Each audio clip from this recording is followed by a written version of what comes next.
Welcome to Indiana News Desk. I'm Joe Wren. The UAW strike against GM is approaching 1 month. Thousands of Hoosier workers throughout the state are affected. As Samantha Horton reports, labor officials are making appearances in the state to show support for striking workers. United Auto Workers officials released a statement Tuesday saying a contract proposal from GM failed to meet union members' demands or needs. While union leaders say they're awaiting a response to their counterproposal, AFL-CIO President Richard Trumka spoke with UAW workers in Bedford. The AFL-CIO consists of 55 unions, including the United Auto Workers. The president of the UAW Local 440 says Trumka's visit with workers was an honor. His message was to them that the members of the AFL-CIO, they have our backs, they're supporting us, and his message to them was one day longer, one day stronger.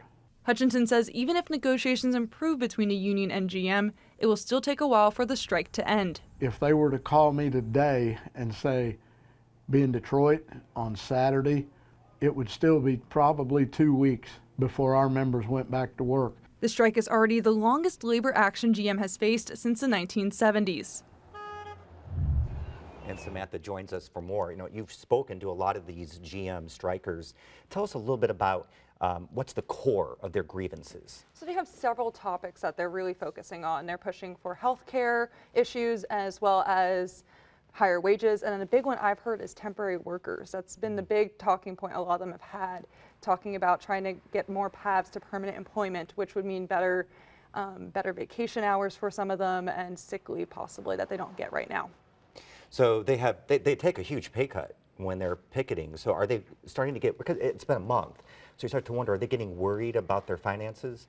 So that's the thing, is the strike has been talked about in these union halls for a while. The leadership has been preparing its members, saying we might go on strike, and it actually has happened, but they've been telling them to financially plan ahead as much as they can, and some have described as preparing for almost a year now for this strike. So a lot of them say they're ready for the long haul. However, as we go into a second month even, questions become, will some look for part-time jobs? And in the past, we've seen some have to make a choice if they're going to cross back over the line and go back into the plants and work. So let's talk about a little bit about GM. They've seen some pretty large margins lately, but the future maybe is not so optimistic. So does GM have the ability to try to meet them someplace to make everyone happy? Especially because that's the big question. Yeah. No, everyone's really, that's the uncertainty. GM has to figure out where its future is with electric vehicles, and in the auto industry right now that's changing. They're not full, I don't think, we haven't seen a clear path that they've set in motion about exactly where they fully see themselves in the upcoming future. However, UAW members point to 07-08 when they did give up some of their benefits because GM was struggling. So they're saying now that the company is doing better, that they want some of those things they gave up returned to them.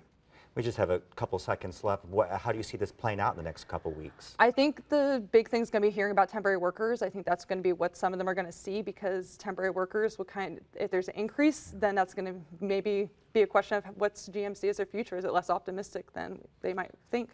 Yeah. We'll continue to cover this. Thank you so much. Thanks for having me, Joe.